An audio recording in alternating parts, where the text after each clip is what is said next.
If you have been dealing with a traumatic event and have not processed it properly, you may suffer from post-traumatic stress syndrome of PTSD. Many people are familiar with PTSD, but the term complex post-traumatic stress disorder or complex PTSD is much less known in society. In this video, I will discuss complex PTSD and in particular the difference with simple PTSD. Also, I will explain implications in terms of suitable therapy and recovery. Before we start, make sure you subscribe to my channel and hit the notification bell to not miss my new content on psychology and mental health topics I post every Friday.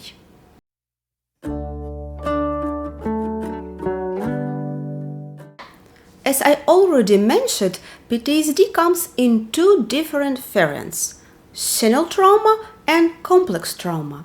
Simple PTSD is generally related to a senile event, while a complex PTSD is related to prolonged traumatic events. In this list, you can see some examples of trauma events that can cause complex PTSD. You can think about physical, emotional, or sexual abuse and neglect.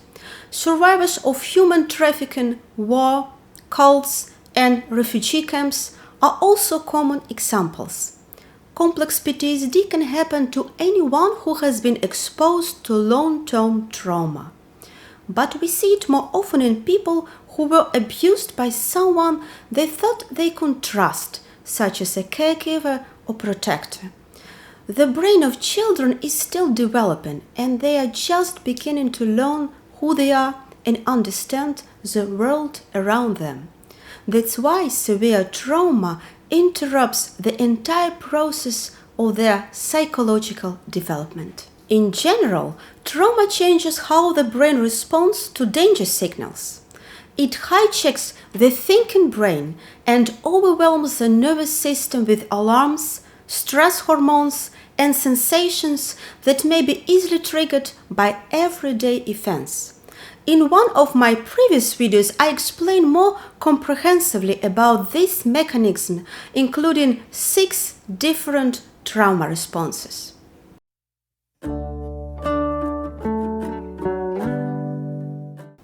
Recognizing complex PTSD can be difficult, which is one reason it still does not have a formal diagnosis. Complex PTSD is a relatively recent concept. The ICD, International Classification of Diseases, does identify complex PTSD as a separate condition, while the other widely used diagnostic classification, DSM-5, does not yet. Complex and traditional PTSD overlap in a number of ways. Both disorders lead to anxiety, intrusive thoughts, and feelings of needing to remain hyper alert even in safe situations. Of course, there are also many differences. The repetitive abuse that leads to complex PTSD results in a range of symptoms not seen in traditional PTSD, including trust issues, a distorted sense of self, and an inability to organize thoughts. Because it's common to escape mentally or dissociate during abuse, many complex trauma survivors have also no coherent memories of their trauma. Other symptoms that may indicate a complex PTSD diagnosis include detachment from trauma. It's not uncommon for a person to dissociate from their emotions and physical sensations. Some may lose a part of the memory of the event in order to separate themselves from what happened and focus on survival. Dissociation can happen when thinking about or being reminded of the trauma. Another common symptom is a difficulty of experiencing and controlling emotions, so-called emotional regulation. Many people suffer from persistent sadness, explosive anger of suicidal thoughts. They may be chronically numb and are not able to show the appropriate emotions in certain situations. Another big struggle for somebody with complex trauma is a difficulty with self-perception. They are more likely to believe that trauma was their fault, so they think they are unworthy of kindness, of love. It's harder for them to identify their strengths based on a lack of positive core memories. Based on repeated trauma, they are more likely to believe they have evidence that the world is a negative place. Many experience difficulties to trust other people and to maintain healthy relationships. On the other hand, they can trust people way too easily due to a damaged sense of alarm. Some are non-stop searching for rescue or trying to rescue others, seeking out abusive friends and partners, because it's the only thing that feels familiar to them. Many can even still love their abusers, craving their praise, while there are others who may obsess about them, desperately seeking revenge. And finally, some evidence suggests that complex trauma even impacts the immune system, leading to long-term physical health issues.